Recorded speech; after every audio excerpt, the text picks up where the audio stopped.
بسم الله الرحمن الرحيم إن الله يأمر بالعدل والإحسان وإيتاء ذي القربى وينهى عن الفحشاء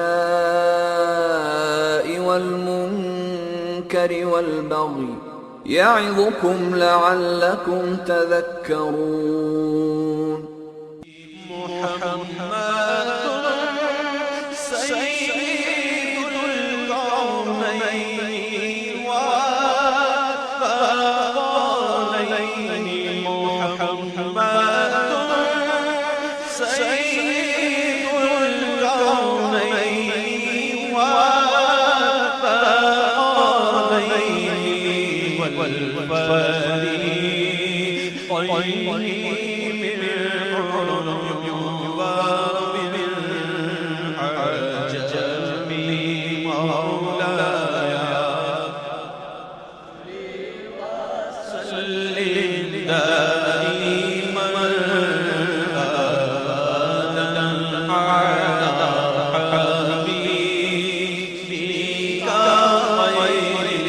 والثقلين والفريقين هو الحبيب الذي مرجى شفاعته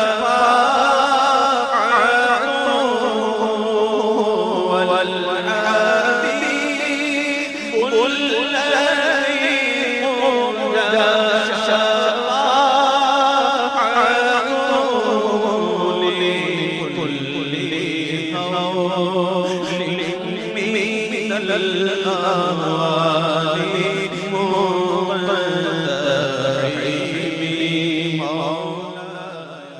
أعوذ بالله من الشيطان الرجيم بسم الله الرحمن الرحيم الحمد لله رب العالمين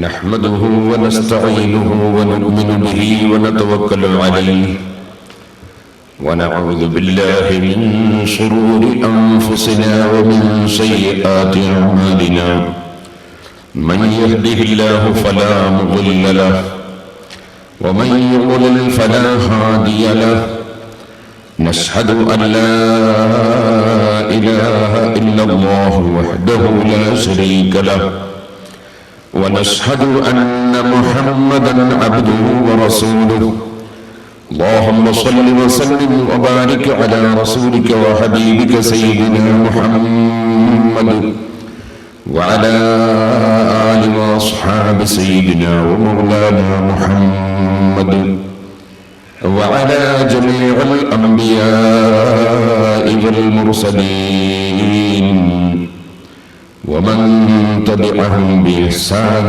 إلى يوم الدين أما بعد أعوذ بالله من الشيطان الرجيم بسم الله الرحمن الرحيم فمن أظلم ممن افترى على الله كذبا ليضل الناس بغير علم إن الله لا يهدي القوم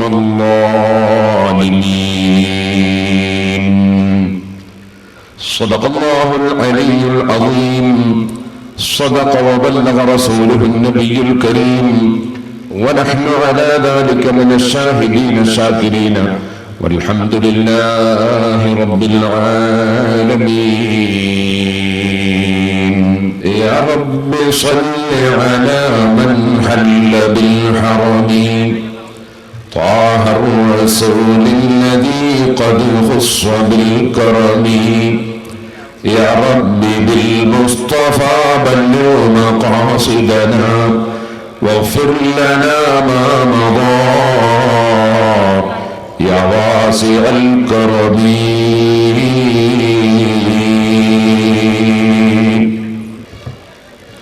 ബഹുമാനികളെ അല്ലാഹുവിന്റെ മഹത്തായ അനുഗ്രഹം കൊണ്ട് പനമരത്ത് അഹ്ലുസുന്നത്തി വൽ ജമാഅത്തിന്റെ ആശയങ്ങളും വിരുദ്ധരായ ആളുകളുടെ ആശയ ദാരിദ്ര്യങ്ങളും വിവരിക്കാനുള്ള ഒരു അവസരമാണ്. നിങ്ങളെല്ലാവരും വളരെ നിഷ്പക്ഷമായി വിഷയങ്ങൾ ശ്രദ്ധിക്കണം എന്ന് ആമുഖമായി ഉണർത്തുകയാണ്. പരിശുദ്ധ ഇസ്ലാം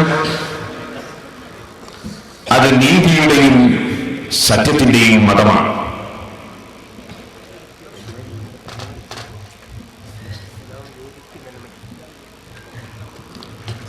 നമ്മുടെ പള്ളികളിൽ എല്ലാ വെള്ളിയാഴ്ചയും നാം കേൾക്കുന്ന ഒരായത്താണ്, ഒരു സൂക്തമാണ്. ഇന്നല്ലാഹ യഅ്മുറു ബിൽ അദ്ലി, അല്ലാഹു നീതി കൊണ്ട് കൽപ്പിക്കുന്നു. വൽ ഇഹ്സാൻ, ആത്മാർത്ഥമായി കാര്യങ്ങൾ പ്രവർത്തിക്കാൻ അല്ലാഹു കൽപ്പിക്കുന്നു. നാവ് കൊണ്ട് നീതി പറയൽ അല്ല, മറിച്ച് നീതിപൂർവകമായ പ്രവർത്തനം നടത്തുകയും ഞാൻ നീതി ചെയ്യുന്നുണ്ടോ ഇല്ലേ എന്നത് എന്നെ സൃഷ്ടിച്ച അല്ലാഹു കാണുന്നുണ്ട്, അറിയുന്നുണ്ട്, ചോദ്യം ചെയ്യും എന്ന ബോധത്തോടുകൂടി ജീവിക്കുകയും ചെയ്യുക. ഇന്നല്ലാഹ യഅ്മുറു ബിൽ അദ്ലി വൽ ഇഹ്സാൻ വഇതാഇ ദിൽ ഖുർബ, ബന്ധുക്കൾക്ക് അടുത്തവർക്ക് കൊടുക്കുക. വയൻഹാ അനിൽ ഫഹ്ശാഇ വൽ മുൻകർ, ഏത് വഷളായ വിഷയങ്ങളെയും നിഷിദ്ധമായ കാര്യങ്ങളെയും അല്ലാഹു വിരോധിക്കുന്നു. വൽ ബഗ്യ്, അക്രമം അല്ലാഹു വിരോധിക്കുന്നു. ആരെയും ഒന്നിനെയും ഒരിക്കലും ആക്രമിക്കാൻ പാടില്ല. യഅ്മുറുക്കും, ലോകസത്താവായ അല്ലാഹു മനുഷ്യ സമൂഹമേ നിങ്ങളെ ഉപദേശിക്കുകയാണ്. ലഅല്ലക്കും തദക്കറൂൻ, നിങ്ങൾ ഉപദേശം സ്വീകരിക്കുന്നവരാകാൻ. ഇങ്ങനെയുള്ള ഈ ആയത്ത് ജുമാഅത്ത് പള്ളികളിൽ വെച്ച് വെള്ളിയാഴ്ച തോറും സുന്നികളുടെ പള്ളിയിൽ വെച്ച് ഓതിക്കേൾപ്പിക്കും. അതെന്തിനാണ് ഓതിക്കേൾപ്പിക്കുന്നത്? നീതിയും സത്യവും ആത്മാർത്ഥതയും ഉള്ള ഒരു സമൂഹമാകണം ഇവിടെ ഉണ്ടാകുന്നത് എന്നത് പഠിപ്പിക്കാൻ വേണ്ടിയാണ്. ഇസ്ലാം ഐക്യത്തിന്റെ മതമാണ്. ഭിന്നിപ്പിന് ഇസ്ലാമിൽ യാതൊരു പ്രസക്തിയും ഇല്ല. എപ്പോഴും ഐക്യം, അതാണ് ഇസ്ലാമിന്റെ മുദ്രാവാക്യം. ഇസ്ലാമിന്റെ ഐക്യം എങ്ങനെയാണ്? ഇസ്ലാമിന്റെ ഐക്യം ഏകനായ ഒരു സൃഷ്ടാവിനെ ആരാധിക്കുക, ഒരു നേതാവിനെ പൂർണ്ണമായി വിശ്വസിച്ച് അംഗീകരിക്കുക, അല്ലാഹുവിനെ ആരാധിക്കുക, മുഹമ്മദ് നബി സല്ലല്ലാഹു അലൈഹി വസല്ലമ തങ്ങളെ പൂർണ്ണമായി വിശ്വസിച്ച് അംഗീകരിക്കുക. മൂന്നാമതായി ഒരു ഗ്രന്ഥം അത് പൂർണ്ണമായി അനുസരിക്കുകയും ഉൾക്കൊള്ളുകയും സ്വീകരിക്കുകയും ചെയ്യുക, പരിശുദ്ധ ഖുർആൻ. ഒരു കേന്ദ്രത്തിലേക്ക് എല്ലാവരും തിരിയുക, കഅബ ശരീഫ്. ഒരൊറ്റ ഭാഷയിൽ ഇസ്ലാമിന്റെ കർമ്മങ്ങൾ എല്ലാം നിർവഹിക്കുക. ഇങ്ങനെ 5 അടിസ്ഥാനങ്ങളിൽ കൂടിയാണ് പരിശുദ്ധ ഇസ്ലാം ഐക്യം സമർപ്പിച്ചിട്ടുള്ളത്. ഇസ്ലാമിൽ ഇംഗ്ലീഷുകാരന് ഒരു നിസ്കാരം, തമിഴ്നാട്ടുകാരനൊരു തമിഴ് നിസ്കാരം, കന്നഡക്കാരനൊരു കന്നഡ നിസ്കാരം, ചൈനക്കാരനൊരു ചൈനീസ് നിസ്കാരം, അങ്ങനെ ഇസ്ലാമിൽ ഇല്ല.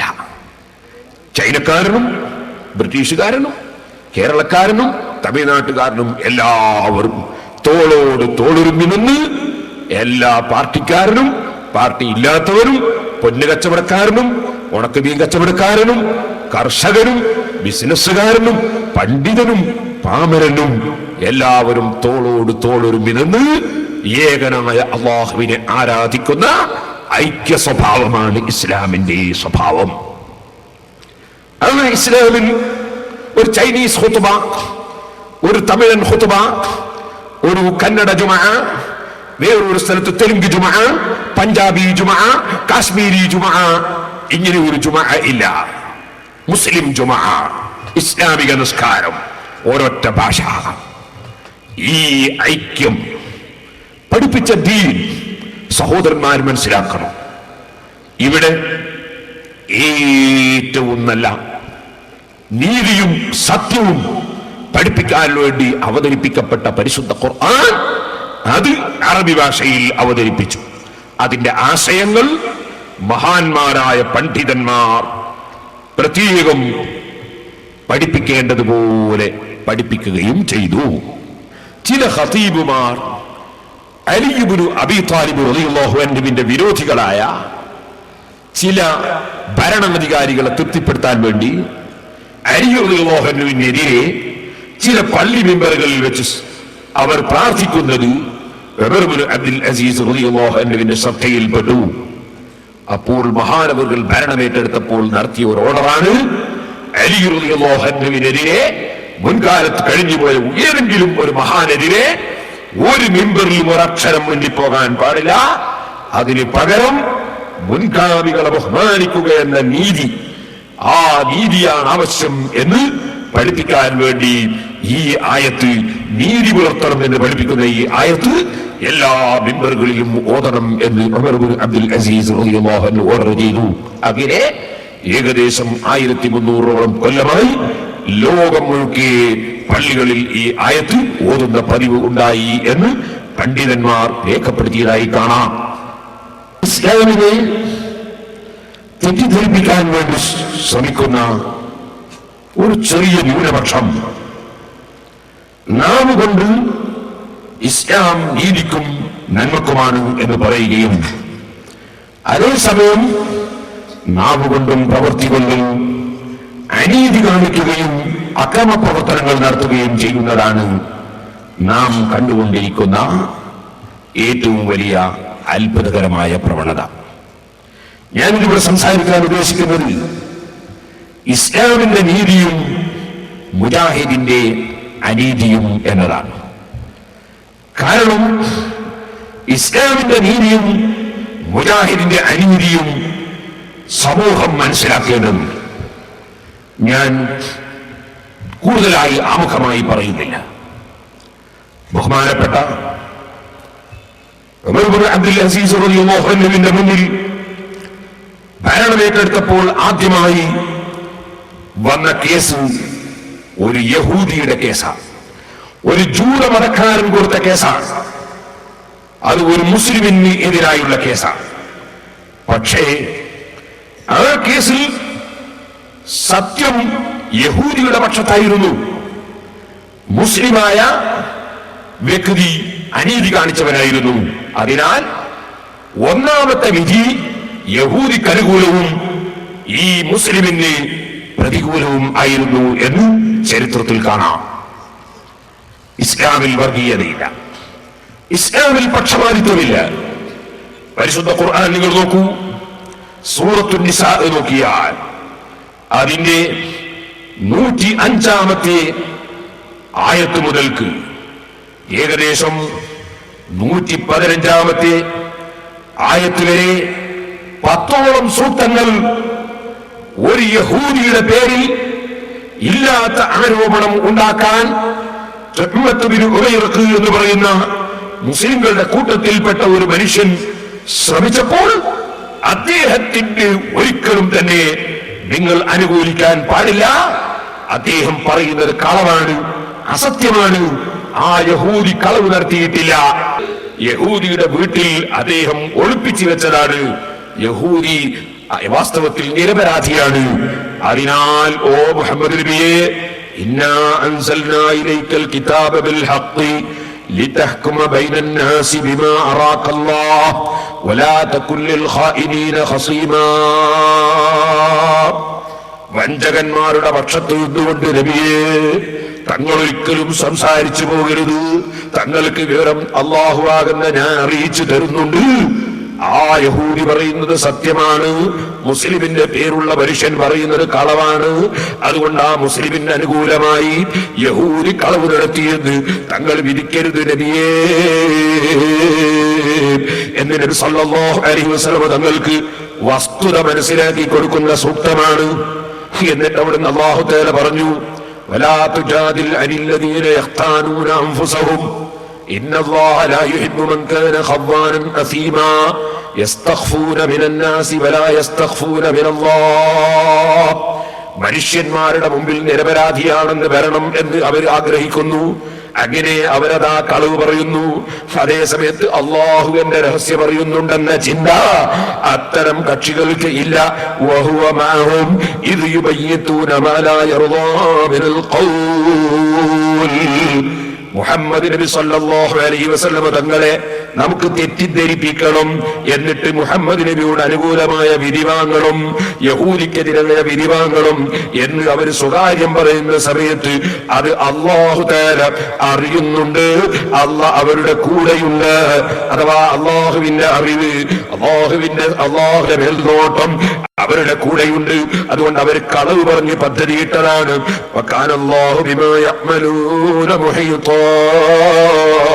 അവര് പ്രവർത്തിക്കുന്ന ഓരോ വിഷയങ്ങളും അല്ലാഹു നന്നായി അറിയുന്നവരാണ്. നബിയേ, അൻതും ഹൗലാഇ ജാദൽതും അൻഹും ഫിൽ ഹയാത്തിദ് ദുനിയാ ഫമൻ യുജാദിലുല്ലാഹ അൻഹും യൗമൽ ഖിയാമ.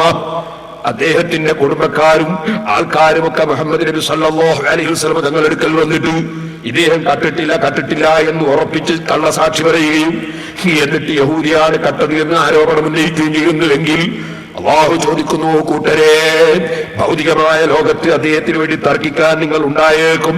പക്ഷേ അന്ത്യദിനത്തിൽ അല്ലാഹുവിന്റെ മുമ്പിൽ നിങ്ങൾക്ക് കള്ളം പറഞ്ഞ് തർക്കിക്കാൻ കഴിയുമോ? എന്നിട്ട് അല്ലാഹു തആല വളരെ ഗൗരവത്തോടെ പറഞ്ഞു, ومن يكسب خطيئة أو إثما ثم يرمي به بريئا فقد احتمل بهتانا وإثما مبينا. ഒരാൾ ഒരു തെറ്റ് ചെയ്തിട്ട് ആ തെറ്റ് മറ്റൊരാളുടെ പേരിൽ ആരോപിക്കുക എന്ന് പറയുന്നത് വളരെ വലിയ തെറ്റാണ്, വലിയ ഗൗരവമുള്ള തെറ്റാണ് എന്ന് ഖുർആൻ പഠിപ്പിച്ചു. ഇങ്ങനെ എത്ര ആയത്താണ് ഇറങ്ങിയത്? എന്ത് വിഷയത്തിലാണ്?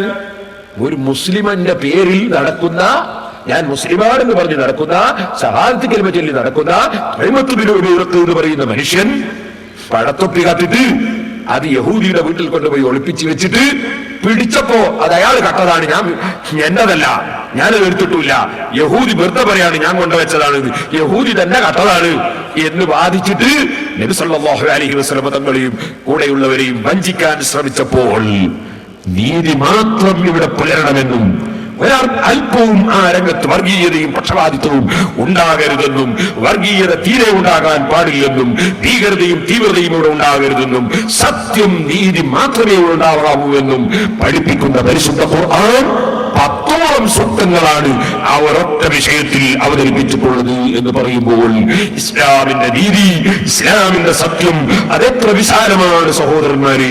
ഇനിയും 100 ഉദാഹരണങ്ങൾ പറയാനുണ്ടെങ്കിലും ഞാൻ അതിലേക്ക് കടന്ന് സംസാരിക്കുന്നില്ല. ഇസ്ലാം നീതിയുടെ മതമാണ്, നന്മയുടെ മതമാണ്, സത്യത്തിന്റെ മതമാണ്. ഇസ്ലാമിൽ വർഗീയതയില്ല, ഭീകരതയില്ല, തീവ്രതയില്ല, അങ്ങനത്തെ യാതൊന്നുമില്ല. എന്നാൽ ഈ രാജ്യത്ത് ഇസ്ലാമിന്റെ പേരിൽ വർഗീയതയും തീവ്രതയും അതുപോലെ ഭീകരതയും അനീതിയും പുലർത്തുകയും പ്രചരിപ്പിക്കുകയും ചെയ്യുന്ന കക്ഷികൾ ഉണ്ട്. അത് നിഷേധിക്കാൻ കഴിയില്ല. സഹോദരന്മാർ മനസ്സിലാക്കണം. നിങ്ങൾ നോക്കൂ, ഞാൻ ആദ്യമായി വയനാട്ടിലെ ഒരു ഉദാഹരണം പറയാം. വയനാട്ടിൽ മുജാഹിദ് പ്രസ്ഥാനം ആദ്യമായി വന്ന പ്രദേശം ഏതാ? മുജാഹിദുകൾ തന്നെ പറയട്ടെ, നമ്മൾ ഇല്ലാത്ത പറഞ്ഞ അനീതിയാണ്, അസത്യമാണ്, നമ്മൾ പറയൂല, നമ്മൾ സത്യം പറയും, നീതി മാത്രമേ പുലർത്തൂ. ISM വയനാട് ജില്ലാ സമ്മേളന സുവരി 2007 ഇതിൽ നിന്ന് ഞാൻ ആദ്യമായി വായിക്കാം ഒരു ലേഖനം. ഇസ്ലാഹിന്റെ നാൾ വഴികൾ പിണങ്ങോട് എന്ന് പറഞ്ഞൊരു ലേഖനം. ഈ ലേഖനത്തിൽ മുജാഹിദുകൾ ചെയ്ത അനീതി അവർ തന്നെ പരസ്യമായി അഭിമാനത്തോടെ പറയുന്നത് കേട്ടോളി. അനീതി ചെയ്തിട്ട് അഭിമാനത്തോടെ എഴുതി വെച്ചത് കേട്ടോളി. പിണങ്ങോട് ഗ്രാമത്തിൽ ഒരു പള്ളി പണിതത് അന്നത്തെ പൗരപ്രമുഖനായിരുന്ന പുനത്തിൽ മുഹമ്മദ് ആജി ആയിരുന്നു. ഈ പുനത്തിൽ മുഹമ്മദ് ആജിയാണ് അവിടെ പള്ളി ഉണ്ടാക്കിയത്. ഞാൻ പറയല്ലോ, മുജാഹിദ് തന്നെ പറയാം. ഇന്നത്തെ മസ്ജിദുൽ മുജാഹിദീൻ ഈ പള്ളി അത്രേ. ഇന്നത്തെ മുജാഹിദിന്റെ പള്ളി ഈ മുഹമ്മദ് ആജി പണിത പള്ളിയാണ്. കടുത്ത യാഥാസ്ഥികത്വത്തിന്റെ കോട്ടക്കൊത്തളമായിരുന്ന പിണങ്ങോട് ഇസ്ലാഹി പ്രസ്ഥാനം എത്തിക്കുന്നത് വയനാടിന്റെ നവോത്ഥാന നായകൻ CK മമ്മുഹാജിയാവുന്നു. നിങ്ങൾ ആലോചിച്ചു, പുരത്തിന് മുഹമ്മദ് ഹാജി എന്ന് പറയുന്ന സുന്നി പണിത പള്ളി അതിപ്പോ മുജാഹിദ് പള്ളിയാണെന്ന് അവർ പറയും. സുന്നി പണിത പള്ളി മുജാഹിദ് കൈവശപ്പെടുത്തുന്ന നീതിയോ അനീതിയോ? നിഷ്പക്ഷമായി മുസ്ലിങ്ങളും അമുസ്ലിങ്ങളും ഒക്കെ ചിന്തിച്ചു നോക്കട്ടെ.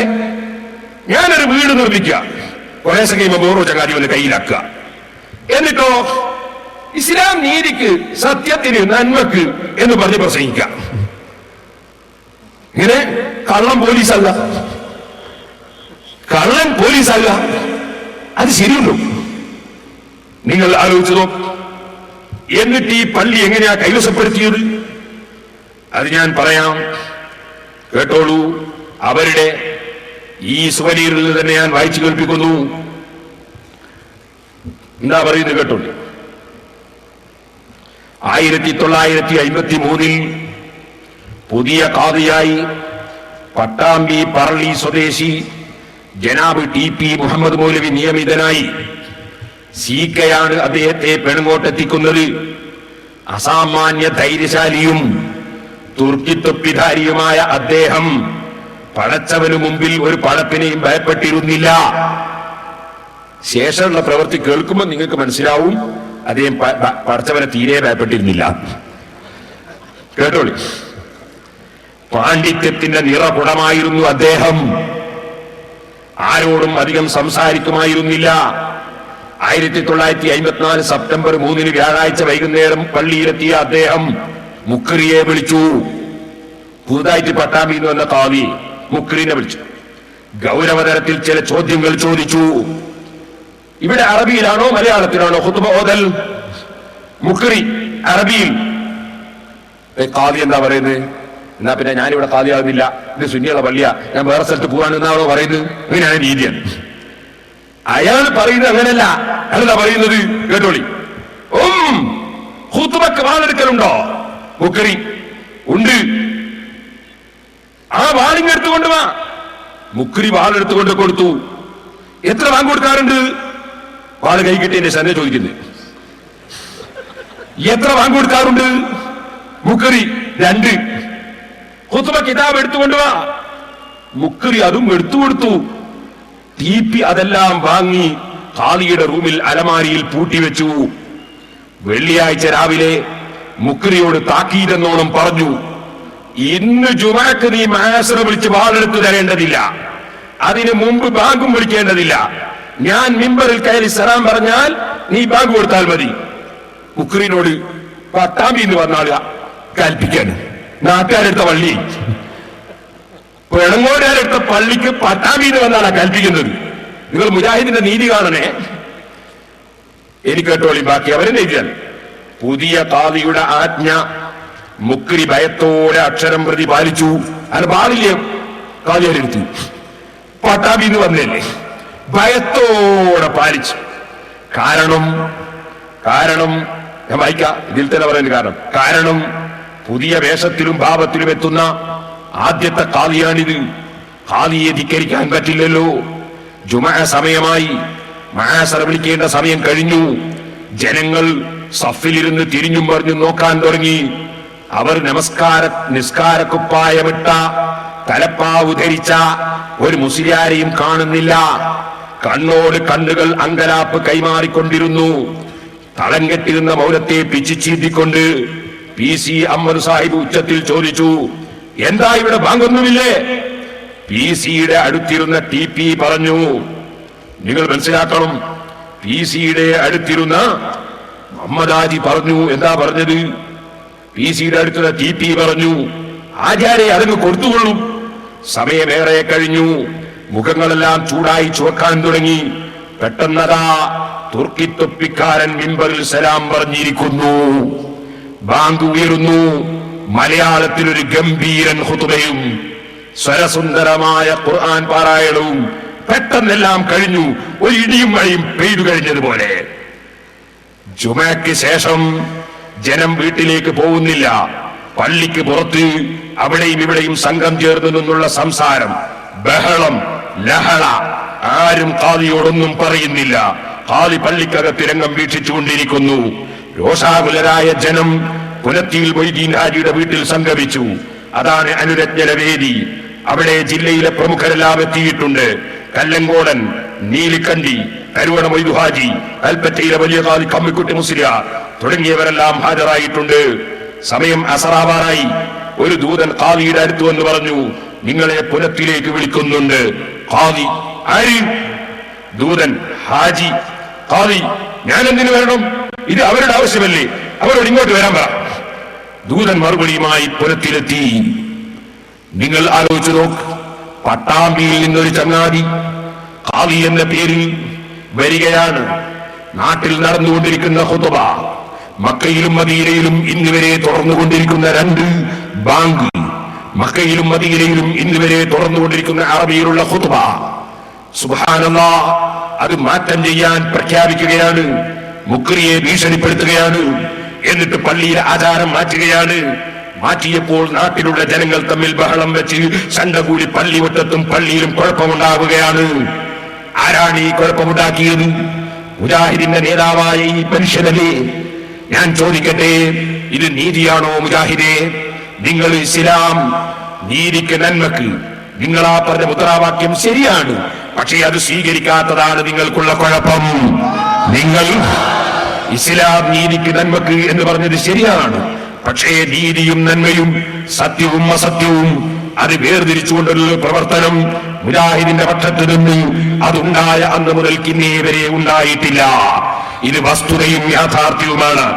ഞാൻ ഈ വായിച്ചത് ഞങ്ങളുടെ സിറാജ് പത്രമല്ല, നിസാലയല്ല, സുന്നി വോയിസല്ല, സുന്നത്തല്ല. വായിച്ചത് ISMന്റെ വയനാട് ജില്ലാ സമ്മേളന സൂനീർ 2007 നിന്നാണ് വായിച്ചത്.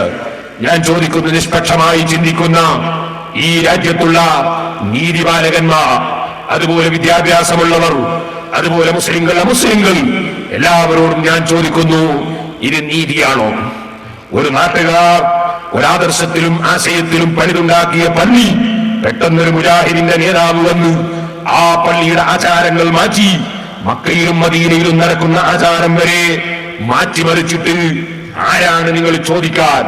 ഇവിടെ ഈ വയനാട് ജില്ലയിലുള്ള പ്രമുഖരായ പൗരമുഖ്യന്മാരും ഇവിടുത്തെ ഖാദിയും, എന്നിട്ട് അദ്ദേഹത്തെ പട്ടാമ്പിയിൽ വന്ന ഈ മനുഷ്യന് നിങ്ങൾ ഈ നാട്ടിൽ കുഴപ്പമുണ്ടാക്കിയത് എന്തിന് എന്ന് ചോദിക്കാൻ വേണ്ടി വിളിക്കുമ്പോ ഞാനങ്ങോട്ട് വരേണ്ടതില്ല, നിങ്ങൾ വേണമെങ്കിൽ ഇങ്ങോട്ട് വന്നാൽ മതി എന്ന് പറയുന്ന അഹങ്കാരം കാണിച്ച ഈ മനുഷ്യൻ അവസാനം പിന്നെ എന്താ ഉണ്ടായത്? അവസാനം ഈ പള്ളി അവരുടെ പള്ളിയാക്കി മാറ്റിയെന്നാണ് ഈ പുസ്തകത്തിൽ പറയുന്നത്. നിഷേധിക്കാൻ വല്ല മുജാഹിദിനും കഴിയുമോ സഹോദരന്മാരെ? നിങ്ങൾ ഈ സ്വനീറിൽ എഴുതി വെച്ചിട്ടില്ലേ? അപ്പൊ നീതിയും സത്യവുമായി യാതൊരു ബന്ധവുമില്ലാതെ സഹോദരന്മാർ മനസ്സിലാക്കണം. ഇതിന്റെ 48ാമത്തെ പേജിൽ മുട്ടിലപ്പള്ളിയിലെ സലാത്ത് നിർത്തിച്ചതും ഇവർ തന്നെയാണെന്ന് പറയുന്നുണ്ട്. അങ്ങനെ ഓരോ അനീതിയും ഓരോ സ്ഥലത്തും നടപ്പാക്കുന്ന കക്ഷികൾ ഇസ്ലാം നീതിക്ക് നന്മക്ക് എന്ന പേരിൽ ജനങ്ങളെ തെറ്റിദ്ധരിപ്പിക്കാൻ വേണ്ടി സമ്മേളനം ചേർന്നാൽ അതിന്റെ വസ്തുത എന്താണെന്ന് ജനങ്ങളെ ബോധ്യപ്പെടുത്തേണ്ടതില്ലേ? എന്നാൽ അത് ഇവിടെ മാത്രം ഇവർ ചെയ്യുന്ന കാര്യമല്ല. മുജാഹിദ് സെന്റർ കോഴിക്കോട് 2ൽ നിന്ന് മുജാഹിദുകൾ 2ആയി പിരിയുന്നതിന് മുമ്പ് പുറത്തിറക്കിയ പുസ്തകമാണ് ഇസ്ലാഹി പ്രസ്ഥാന ചരിത്രത്തിന് രാമുഖം എന്ന ഈ പുസ്തകം. ഈ മുജാഹിദ് സെന്ററിൽ പ്രസിദ്ധീകരിച്ച പുസ്തകം ഇപ്പോഴൊന്നും പ്രസിദ്ധീകരിച്ചതല്ല. 2 മുജാഹിദുകളും വേർപിരിയുന്നതിന് മുമ്പ് പ്രസിദ്ധീകരിച്ചതാണ്. 1982 1.25 രൂപ വിലയാ. മുജാഹിദിന്റെ ചരിത്രം ഉൾക്കൊള്ളുന്ന കിതാബിന്റെ വില 1.25. എന്നാൽ ഈ പുസ്തകത്തിൽ അവര് തന്നെ പറയുന്നത് നിങ്ങൾക്ക് കാണാം, അക്രമങ്ങളിലൂടെയാണ് അവർ ലോകം മുഴുക്കി അവർ ആശയം പ്രചരിപ്പിച്ചത്. ഞാൻ വായിച്ചു കേൾപ്പിക്കാൻ കേട്ടോളൂ. ഷെയ്ഖ് മുഹമ്മദ് ബിൻ അബ്ദുൽ വഹാബ് ഈ പ്രസ്ഥാനം എന്ന് എതിരാളികളും മുവഹിദുകൾ എന്ന് അനുകൂലികളും വിളിക്കുന്ന ചിന്താധാര ഏതോ അതിന്റെ പ്രഭാവ കേന്ദ്രമായ ഷെയ്ഖ് മുഹമ്മദ് ബിൻ അബ്ദുൽ വഹാബ് 1703 നജിദിൽ ഭൂജാതനായി. ഇവരുടെ പ്രഭാവ കേന്ദ്രം 1703 ജനിക്കുന്നത്. നമ്മൾ മുസ്ലിമീങ്ങളുടെ പ്രഭാവ കേന്ദ്രം ജനിക്കുന്നത് ക്രിസ്താബ്ദം 571 മക്കയിലാണ്. അത് മുഹമ്മദ് റസൂലുള്ളാഹി സല്ലല്ലാഹു അലൈഹി വസല്ലം തങ്ങളാണ്. ഇവരെ പ്രഭാവ കേന്ദ്രം ജനിക്കുന്നത് മക്കയിലല്ല, നജിദിലാണ്. ജനിച്ചത് 1703. എന്നാൽ സഹോദരന്മാരെ, അവര് തന്നെ എഴുതുന്നത് നിങ്ങൾ കേട്ടോളൂ. അദ്ദേഹം എന്തൊക്കെയാ ഇവിടെ ചെയ്തത്? നബിയുടെ ഖബറിങ്കൽ സഹായാർത്ഥന നടത്താൻ പാടില്ലെന്നാണ് അദ്ദേഹം ആദ്യമായി പ്രഖ്യാപിച്ചത്. നൂൽ മന്ത്രിച്ചു ഊതുന്നതും ഉറുക്കു കെട്ടുന്നതും മഹാന്മാരുടെ മക്ബറകൾ പ്രത്യേക പ്രാധാന്യം കൊടുക്കുന്നതും തെറ്റാണെന്ന് അദ്ദേഹം സമർത്ഥിച്ചു. മക്ബറകൾ പൊളിച്ചു നീക്കുകയും, അവർ ചെയ്ത നീതിയാണ്. മക്ബറകൾ പൊളിച്ചു നീക്കുകയും ജനങ്ങൾ പൂജിക്കുന്ന വൃക്ഷങ്ങൾ വെട്ടിമുറിക്കുകയും ചെയ്തു. ജനങ്ങൾ പൂജിക്കുന്ന, മുസ്ലിമീങ്ങൾ വൃക്ഷത്തെ പൂജിക്കാറില്ല, മുസ്ലിമീങ്ങൾ ഒന്നിനെയും പൂജിക്കാറില്ല, അല്ലാഹുവിനെ മാത്രമേ ആരാധിക്കാറുള്ളൂ. എന്നാൽ മറ്റ് ജനങ്ങൾ വൃക്ഷത്തെ പൂജിപ്പിക്കുന്നവർ ഉണ്ട്, വിഗ്രഹങ്ങളെ പൂജിക്കുന്നവർ ഉണ്ട്. ഇവരിതിൽ എഴുതുകയാണ്, ജനങ്ങൾ പൂജിക്കുന്ന വൃക്ഷങ്ങൾ വെട്ടിമുറിക്കുകയും ചെയ്തു. ഇതാണ് അവരുടെ ആദ്യത്തെ നേതാവ് തന്നെ ചെയ്തതെന്ന് മുജാഹിദ് സെന്ററിൽ പ്രസിദ്ധീകരിക്കുന്ന ഇസ്ലാഹി പ്രസ്ഥാന ചരിത്രത്തിന്റെ ആമുഖമെന്ന ഈ പുസ്തകത്തിൽ പറയുന്നു. ഞാൻ ചോദിക്കുന്നു, മഖബറുകൾ പൊളിച്ചു നീക്കിയത് നീതിയാണോ? ഏതെങ്കിലും മതക്കാർ ആരാധിക്കുന്ന ആരാധ്യ വസ്തുക്കൾ പോയി വെട്ടിമുറിച്ച് നശിപ്പിച്ച് നാട്ടിൽ കുഴപ്പമുണ്ടാക്കുന്നത് ശരിയാണോ? ഇനി സഹോദരന്മാരെ, നിങ്ങൾ ചിന്തിക്കണം. ഞാൻ എന്റെ വകയിൽ ഒന്നും ഇവിടെ പറയുന്നില്ല. നിങ്ങൾക്കൊക്കെ പരിചയമുള്ള, കേരളം കണ്ട ഒരു വലിയ ഒരു രാഷ്ട്രീയ നേതാവായിരുന്നു CH മുഹമ്മദ് കോയ സാഹിബ്. അദ്ദേഹം അവതാരിക എഴുതിയ, ഈ കേരളത്തിലെ കോൺഗ്രസിന്റെ നേതാവായിരുന്ന, അതുപോലെ മുജാഹിദിന്റെ വക്താവുമായിരുന്ന ഈ മൊയ്ദ് മൗലവി സാഹിബ് എഴുതിയ ഇന്ത്യൻ മുസ്ലിങ്ങളും സ്വാതന്ത്ര്യ പ്രസ്ഥാനവും എന്ന പുസ്തകം, ആ പുസ്തകത്തിൽ മൊയ്ദ് മൗലവി സാഹിബ് എഴുതുന്നത് നിങ്ങൾ കണ്ടോളൂ. 67-ാം പേജിൽ ഈ മുജാഹിദിന്റെ സ്ഥാപക നേതാവായ മുഹമ്മദ് ബിൻ അബ്ദുൽ വഹാബിനെ സംബന്ധിച്ച് എഴുതുന്നു. ഏതാണ്ട് 90 വയസ്സ് പ്രായമെത്തിയ Sheikh Muhammad bin Abdul Wahab ഹിജ്റ 1206, ക്രിസ്താബ്ദം 1792 ഇഹലോകവാസം വെടിഞ്ഞു.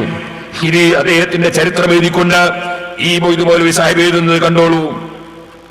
അദ്ദേഹം നജിദിലാണ് ഭൂജാതനായത് എന്ന് നേരത്തെ ഞാൻ വായിച്ചു കേൾപ്പിച്ചല്ലോ. അതിങ്ങനെ പറഞ്ഞതിന് ശേഷം എഴുതുകയാണ്, നജിദികളുടെ തീഷ്ണതയുള്ള വാദഗതിയോട് ഹറമിലെ ഉലമാക്കൾക്ക് യോജിക്കാൻ കഴിഞ്ഞില്ല. മക്കയിലും മദീനയിലുമുള്ള പണ്ഡിതന്മാർക്ക് ഇബ്നു അബ്ദുൽ വഹാബിന്റെ നജിദിലെ ആളുകളോട് യോജിക്കാൻ കഴിഞ്ഞില്ല. കാരണം എന്താണ്? അവർക്ക് തീഷ്ണ സ്വഭാവമാണ്, തീവ്രവാദ സ്വഭാവമാണ്. ഇനിയും കേട്ടോളൂ. എന്നിട്ട് എഴുതിയാണ്, അവർ വീണ്ടും ഷെരീഫിനെ സമീപിച്ചു. അന്നത്തെ ഭരണാധികാരിയാണ് ഷെരീഫ് ഒരിക്കൽ കൂടി നജിദികൾക്ക് ഹിജാസിൽ പ്രവേശിക്കാൻ പാടില്ലെന്ന ഉത്തരവ് പ്രകടിപ്പിച്ചു. നജിദികൾ പഴയപടി സാമ്പത്തിക ഉപരോധത്തിന് തുനിഞ്ഞു. ഇറാൻ വ്യാപാര സംഘങ്ങളെ അലോസരപ്പെടുത്താൻ തുടങ്ങി. മുഹമ്മദ് അബ്ദുൽ വഹാബിന്റെ ആൾക്കാരെന്താ ചെയ്തത്? മുജാഹിദിന്റെ ആൾക്കാരെന്താ ചെയ്തത്? ഇറാനിൽ നിന്നും ഇറാഖിൽ നിന്നും വ്യാപാര സംഘങ്ങൾ പോകുമ്പോ അവരെ അലോസരപ്പെടുത്താൻ തുടങ്ങി. എന്നിട്ടോ അവസാനം പിന്നെന്താ ഉണ്ടായത്? കേട്ടോളൂ. 1216 ക്രിസ്താബ്ദം 1802 കർബല, മുഅല്ല, നജ്, അസ്റഫ്, ബലദുൽ ഹുസൈൻ തുടങ്ങിയ രാജ്യങ്ങളെ നജിദുകാർ ആക്രമിച്ചു. നജിദുകാർ മുഹമ്മദ് അബ്ദുൽ വഹാബിന്റെ ആൾക്കാർ.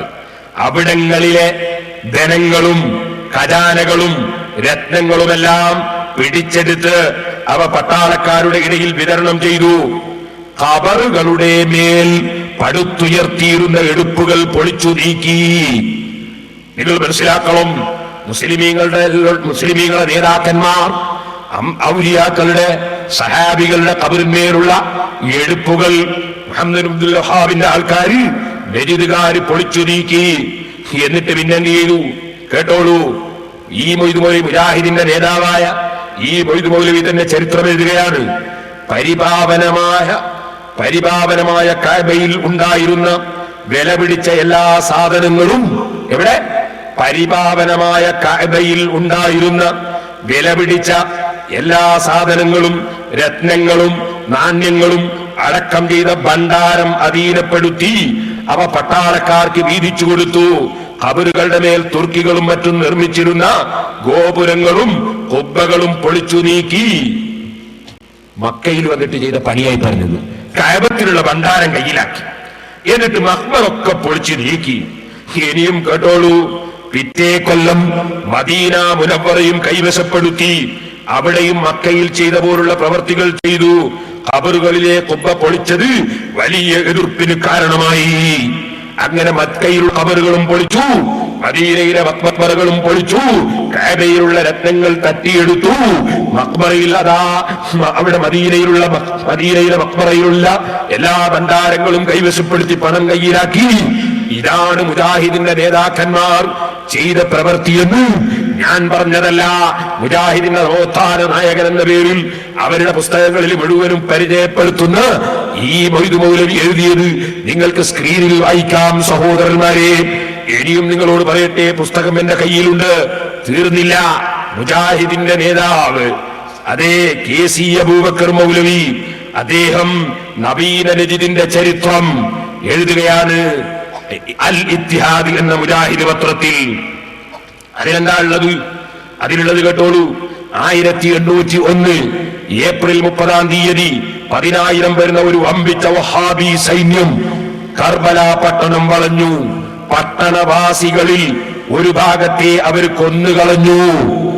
മുജാഹിദിന്റെ നേതാവ് KC അബൂബക്കർ മൗലവി മുജാഹിദിന്റെ പത്രമായ അൽ ഇത്തിഹാദിലാണ് എഴുതുന്നത്. എന്താണ് പോയിട്ട് ചെയ്തത്? കർബലയിൽ എന്താ ചെയ്തത്?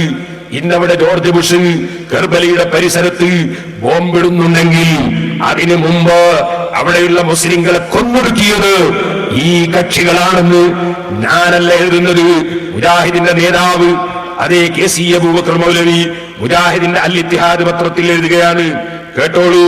എന്നിട്ട് എന്താ ചെയ്തത്? പട്ടണവാസികളിൽ ഒരു ഭാഗത്തെ അവർ കൊന്നുകളഞ്ഞു. ഹുസൈൻ റളിയല്ലാഹു അൻഹുവിന്റെ മഖാം കൊള്ളയടിച്ചു. മഖാമിൽ പൈസ ഇട്ടിട്ട് നമ്മൾ എടുക്കുന്നു എന്ന് ഇവർ പറയാറില്ലേ?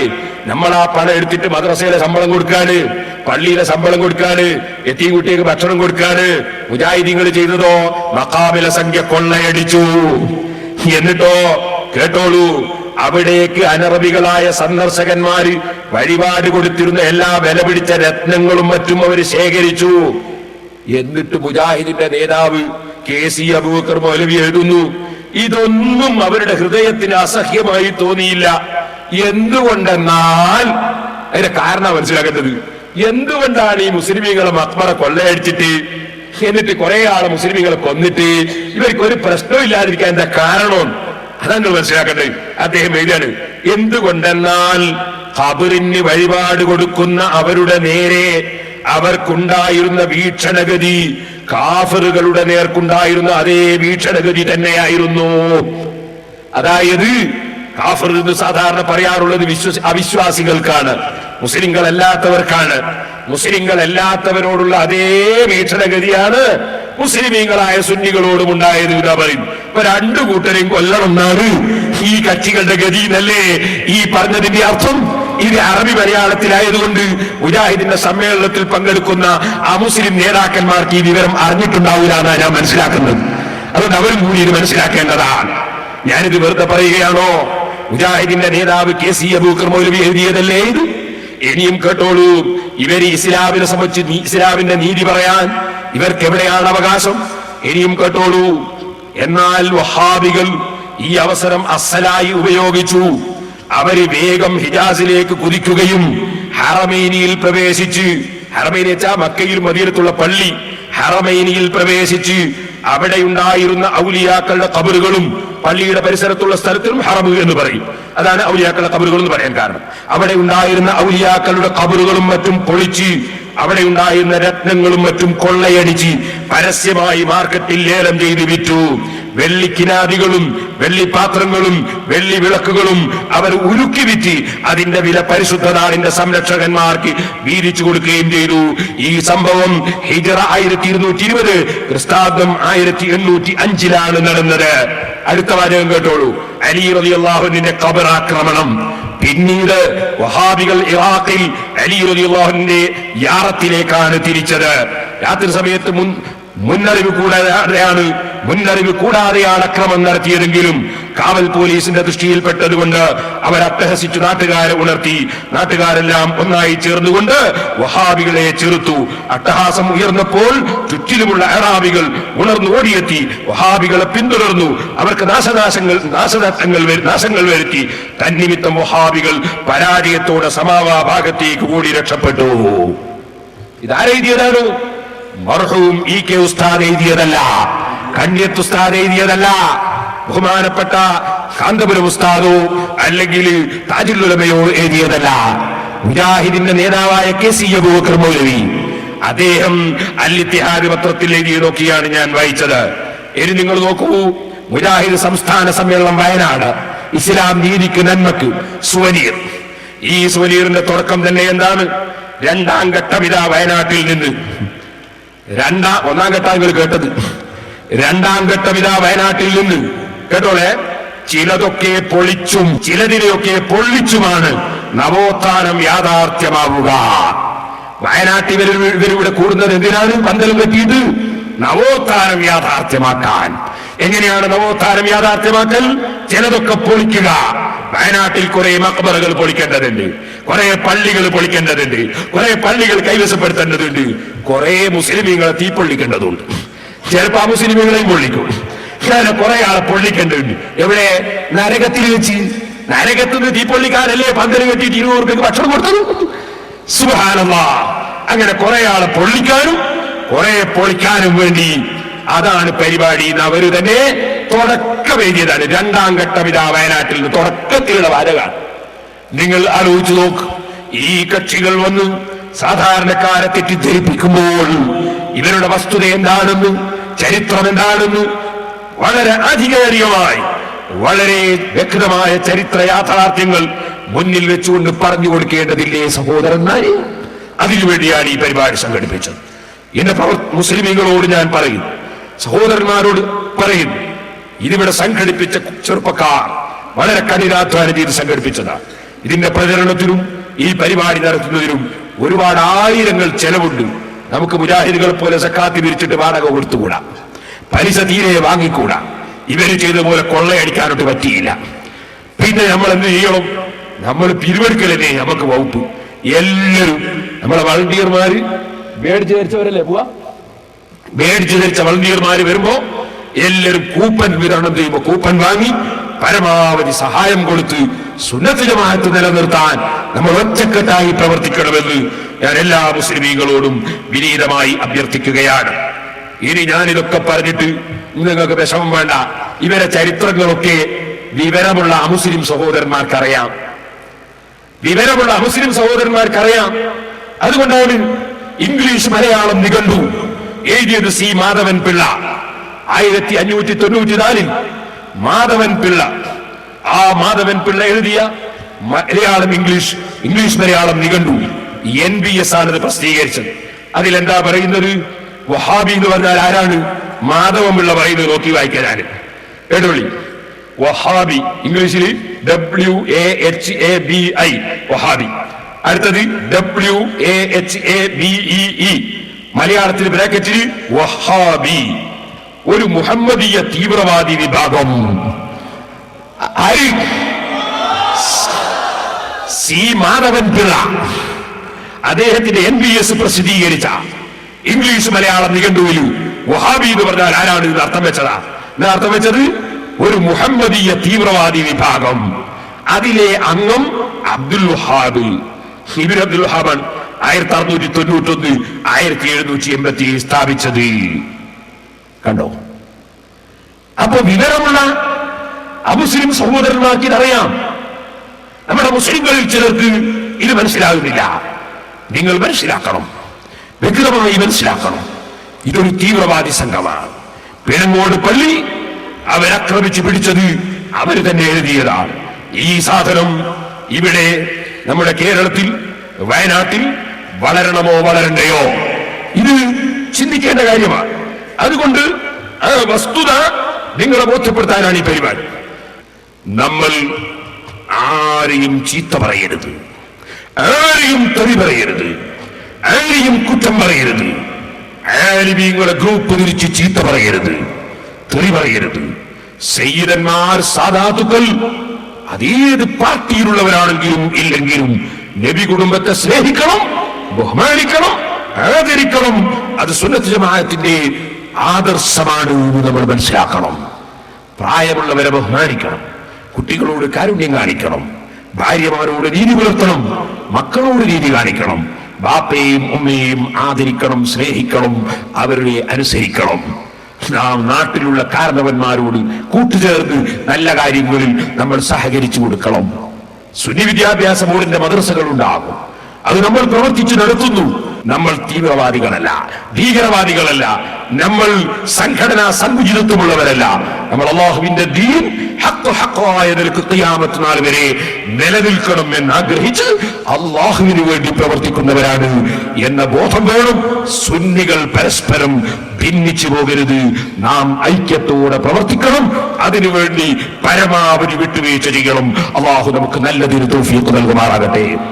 സഹോദരന്മാരെ, ഞാൻ വിഷയത്തിലേക്ക് തന്നെ പോകുന്നു. സഹോദരന്മാരെ, നമ്മുടെ വിഷയം ഇസ്ലാമിന്റെ നീതി, മുജാഹിദിന്റെ അനീതി. അനീതിയാണ് ഞാൻ ഇതുവരെ, മുജാഹിദ് നടത്തിയ അനീതികളാണ് ഞാൻ ഇതുവരെ ചൂണ്ടിക്കാണിച്ച പലതും. ഇനി ഞാൻ മറ്റു വിഷയങ്ങളിലേക്ക് കടക്കും. നിങ്ങൾ വളരെ നിഷ്പക്ഷമായി ചിന്തിക്കും. ഒരു കാര്യം കൂടി പറയാം, ഇടയ്ക്ക് പറയണ്ടല്ലോ. എല്ലാവരും സിറാജുള്ളതിന്റെ ഓരോ കലണ്ടർ വാങ്ങണം. കുറ്റ്യാടി സിറാജുൽ ഹുദ, അതിന്റെ കലണ്ടർ വാങ്ങണം. സിറാജുൽ ഹുദ എന്ന് പറഞ്ഞാൽ ജമാഅത്തെ ഇസ്ലാമിക്കാര് നമ്മളെ പെടങ്ങോട് വള്ളി പിടിച്ചെടുത്തതിനെ കാണും ഗൗരവത്തിൽ പിടിച്ചെടുത്ത പള്ളിയാണ് കുറ്റ്യാടിയിലെ പള്ളി. അവിടെ അൽഹംദുലില്ലാ ഓലശെട്ടി കെട്ടി സിറാജുൽ ഹുദ ആരംഭിച്ചു. അല്ലാഹുവിന്റെ തൗഫീഖ് കൊണ്ട് അവിടെ 25ഓളം മദ്രസകൾ സ്ഥാപിച്ചു, 19ഓളം പള്ളികൾ നിർമ്മിച്ചു. അൽഹംദുലില്ലാ ദേവാ കോളേജും ശരീഅത്ത് കോളേജും ഖുർആൻ മനഃപ്പാഠമാക്കുന്ന കോളേജും അങ്ങനത്തെ ഒരുപാട് സ്ഥാപനങ്ങൾ നടത്തി വരുന്നു. 8 ഇംഗ്ലീഷ് മീഡിയം സ്കൂളുകളും അതിന്റെ കീഴിൽ നടത്തി വരുന്നു. ആ മഹത്തായ സ്ഥാപനത്തിൽ ഉറുദുക്കാരായ വളരെ പാവപ്പെട്ട കുട്ടികളെ സംരക്ഷിച്ച് അവർക്ക് വിദ്യാഭ്യാസം കൊടുക്കുന്നു. മതപരമായതും ഭൗതികമായ വിദ്യാഭ്യാസം കൊടുക്കുന്നു. ആ വന്ന മഹത്തായ സ്ഥാപനം സിറാജുൽ ഹുദ, അതിന് കാലണ്ടർ വിറ്റ് നിങ്ങൾ 10 ഉറുപ്പ്യ കൊടുക്കും. ഒരു ചെലവും കഴിച്ചിട്ടുണ്ടാവും. നിങ്ങൾക്ക് തന്നെ അറിയാം. ചെലവിനുമല്ല, പൈസ ഇട്ടാനുമല്ല, നിങ്ങൾ ഒരു ചെലവിന്റെ 10 ഉറുപ്പ്യ നിങ്ങൾ കൊടുത്തോളൂ. അതൊരു പ്രചരണത്തിനാണ്. ആ സ്ഥാപനത്തിൽ അല്ലാഹു വലിയ ബർക്കത്ത് തന്നിട്ടുണ്ട്. ഞാൻ ഇന്നലെ പോയി വയത് പറഞ്ഞു വരുമ്പോ തന്നെ എത്രയോ ആയിരക്കണക്കിന് ഉറുപ്പ്യ പലരും എനിക്ക് നേർച്ച കൊണ്ട് തന്നിട്ടുണ്ട്. മെരിഞ്ഞാന്ന് പോയി പൗർണം കിട്ടിയിട്ടുണ്ട്. പോകുന്നിടത്തൊക്കെ കിട്ടാൻ ഇവിടെ വന്നപ്പോഴും പലരും നേർച്ച തന്നിട്ടുണ്ട്. ഒരു മാസം 2 ലക്ഷം ഉറുപ്പ്യയോളം അവിടെ നേർച്ച കിട്ടാറുണ്ട്. നമ്മുടെ നാദാപുരത്ത് വന്ന മൗലവി വന്നിട്ട് എന്നെ പരിഹസിച്ചിട്ട് സ്ക്രീനിൽ ഇങ്ങനെ കാണിച്ചു. ഞാൻ പലരും സംഭാവന വേറൊരു സ്ഥലത്ത് സംഭാവന പിരിച്ച് സംഘാടകർക്ക് വാങ്ങിക്കൊടുക്കുമ്പോ സിറാജുൽ ഹുദയിലേക്ക് നേർച്ച കൊണ്ട് തന്ന ആളുകളോട് കീശയിലിട്ട് വന്നിങ്ങനെ കാണിച്ചു കൊടുത്ത് അത് മൗലവി പിടിച്ചോണ്ട് പോയിട്ട് കാണിച്ചു കൊടുക്കുക. മറ്റുള്ളവർ കണ്ടോ പേരോട് അബ്ദുറഹ്മാൻ സഖാഫി അയാൾ സംഭാവന പിരിക്കുന്നവർക്ക് തടിച്ച കവർ വരുമ്പോൾ സ്വന്തം കീശയിലിടാൻ പറയാണ് എന്ന് പറഞ്ഞിട്ട് ഇങ്ങനെ കാണിച്ചു കൊടുത്ത് അൽഹംദുലില്ലാ. എന്നിട്ട് അദ്ദേഹം അതിനെതിരെ പ്രസംഗിച്ചു. കുറ്റ്യാടിയിലുണ്ട് ഒരു ഗൈനക്കോളജിക്കൽ കറാമത്ത് കേന്ദ്രം. കാരണം മക്കളില്ലാത്ത 100 ആളുകൾക്ക് മക്കളുണ്ടായിട്ട് എനിക്ക് കത്ത് ഞാൻ ഫയലിൽ വെച്ചിട്ടുണ്ട്. ഒരു പ്രസംഗത്തിൽ അദ്ദേഹം പറഞ്ഞു, കുറ്റ്യാടിയിലുണ്ട് ഷൂ എന്ന് പറഞ്ഞിട്ട് മൂത്രക്കല്ല് ധരിക്കുന്ന ഒരു കറാമത്ത് കേന്ദ്രമാണ്. മൂത്രക്കല്ലിന്റെ രോഗം ഉണ്ടായിട്ട് നേർച്ചയാക്കിയിട്ട് 1 മണിക്കൂർ കൊണ്ട് മൂത്രക്കല്ല് തെറിച്ചു പോയിട്ട് കത്തെഴുതി ഞാൻ ഫയലിൽ സൂക്ഷിച്ചിട്ടുണ്ട്. പക്ഷെ ഒരൊറ്റ കുട്ടി ഒരിക്കൽ എഴുതിയില്ല, ഷൂ എന്ന് പറഞ്ഞ് തെറിച്ചു. മൗലവി പ്രസംഗിച്ച് അങ്ങനെ ഷൂ എന്ന് പറഞ്ഞ് തെറിക്കുന്ന ഒരു കേന്ദ്രം ഉണ്ട്. അപ്പൊ ഞാൻ അതിന്റെ മറുപടിയിൽ ഞാൻ പറഞ്ഞു, ഒരു കുട്ടിയും എനിക്ക് എഴുതിയിട്ടില്ല മൂത്രക്കല്ല് തെറിച്ചു എന്നല്ലാതെ ഷൂ എന്ന് പറഞ്ഞ് തെറിച്ചു എന്ന് എഴുതിയിട്ടില്ല. മൗലവി കളവ് പറയൂല എന്നാണ് മുജാഹിദീങ്ങൾ പറയുന്നത്. അതുകൊണ്ട് നിങ്ങൾ മനസ്സിലാക്കണം, ഷൂ എന്ന് പറഞ്ഞ് തെറിച്ചു എന്ന് അദ്ദേഹം പറയുന്നുണ്ട്. അപ്പൊ തെറിച്ചത് ആരതാണ് നിങ്ങൾ മനസ്സിലാക്കണം. കാരണം മൂത്രയിക്കുമ്പോൾ ഷൂ നിറഞ്ഞ ശബ്ദം കേൾക്കണ്ടേ?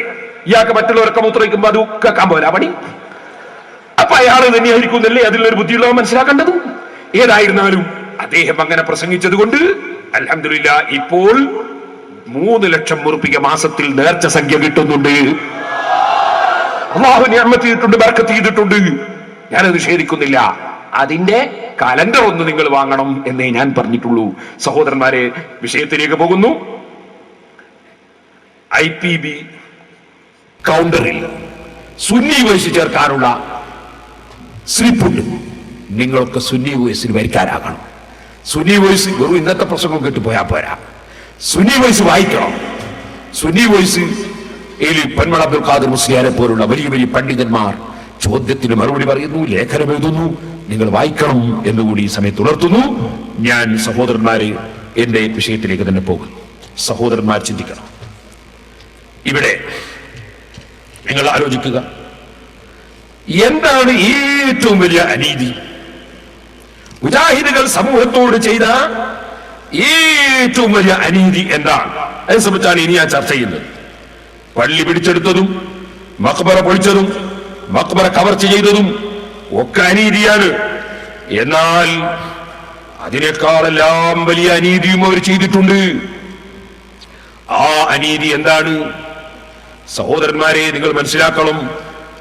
അവര് ചെയ്ത അനീതി ഒന്നും രണ്ടും മൂന്നും അനീതിയല്ല, ഒരുപാട് അനീതി. ഇതിൽ ഏറ്റവും വലിയ അനീതി അഷ്റഫുൽ ഖൽഖ് സല്ലല്ലാഹു അലൈഹി വസല്ലം തങ്ങൾ മുതൽക്ക് ഇന്ന് വരെയുള്ള സർവ്വ മുസ്ലിമീങ്ങളും മുശ്രിക്കീങ്ങളാണ്, ശിർക്ക് ചെയ്യുന്ന മുശ്രിക്കീങ്ങളാണ് എന്ന് ആരോപണം ഉന്നയിച്ചു. അത് ഞാനൊന്ന് അല്പം വിശദീകരിച്ചു തരാം. ശരിക്കും നിങ്ങൾ മനസ്സിലാക്കണം അതിന്റെ ഗൗരവം. നിങ്ങൾ നോക്കൂ,